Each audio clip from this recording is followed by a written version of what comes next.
नमस्कार, आप देख रहे हैं जौनपुर टुडे। मैं हूं शुभम अग्रहरी। साथियों, जैसा आप सभी को पता है कि बिहार में विधानसभा चुनाव चल रहा है।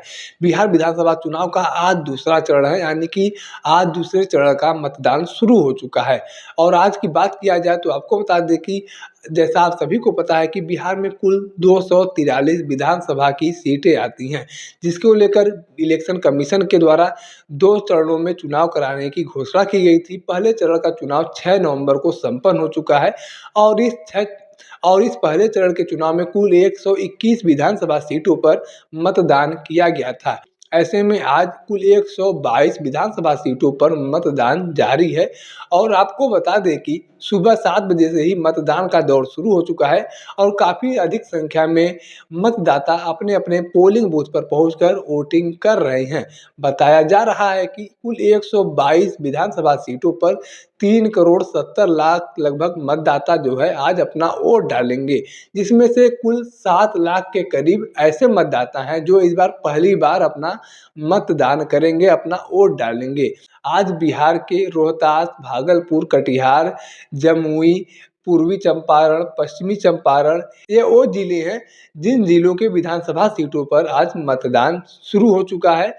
और कहीं न कहीं आज शाम को एग्जिट पोल भी सामने आ जाएगा, जिससे कहीं न कहीं ये आंकड़ा मिल जाएगा कि किसकी सरकार बिहार में बनने जा रही है। वैसे तो सभी राजनीतिक पार्टियों के द्वारा, राजनीतिक दलों के द्वारा अपने-अपने जीत के बड़े-बड़े दावे किए जा रहे हैं, लेकिन एग्जिट पोल से कहीं न कहीं ये आंकड़ा मिल जाता है कि हाँ, इस बार बिहार में किसकी सरकार बनेगी, किसकी सरकार नहीं बनेगी। हालाँकि एग्जिट पोल की बात किया जाए तो एग्जिट पोल कभी गलत भी साबित हो जाता है, कभी-कभी गलत भी साबित हो जाता है।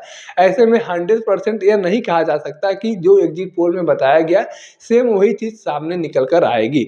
लेकिन कहीं न कहीं थोड़ा बहुत आंकड़ा अगर जुटाने की प्रयास किया जाए तो एग्जिट पोल से मिल जाता है, जो शाम तक आ जाएगा। अब देखना यह दिलचस्प होगा कि बिहार विधानसभा चुनाव के बाद क्या कुछ नतीजे निकल कर सामने आते हैं, क्योंकि 14 नवंबर को आज से 3 दिन बाद मतगणना भी होना है।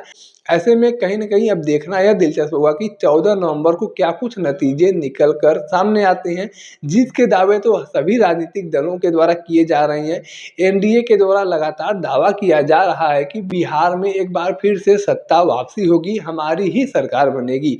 वहीं महागठबंधन की बात किया जाए तो महागठबंधन के द्वारा भी दावा किया जा रहा है कि अब की बार बिहार ने बदलाव का ठान लिया है और इस बार सत्ता पक्ष की वापसी नहीं होने वाली है। इस बार बिहार बदलाव चाहता है और बड़ी संख्या में मतदाता मतदान केंद्र तक पहुंचकर अपना मतदान कर रहे हैं और एक बिहार को बदलाव की ओर ले जाने के लिए अग्रसर हैं।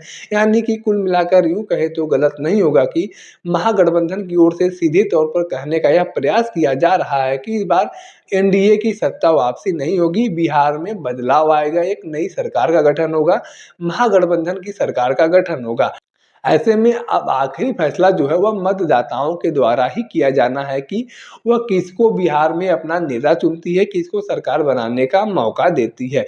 बिहार की जनता एक नई सरकार का गठन चाहती है या फिर एनडीए की सत्ता वापसी चाहती है, यह सब कुछ मतदाताओं के मतदान पर ही निर्भर करेगा।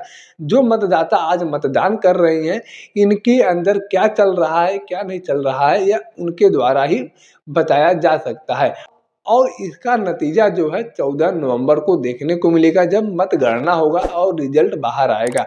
ऐसे में अब देखना यह दिलचस्प होगा कि क्या कुछ नतीजे निकल कर सामने आते हैं। बाकी बिहार विधानसभा चुनाव को लेकर आपके पास कोई जानकारी है, कोई राय है तो कमेंट बॉक्स में लिख सकते हैं।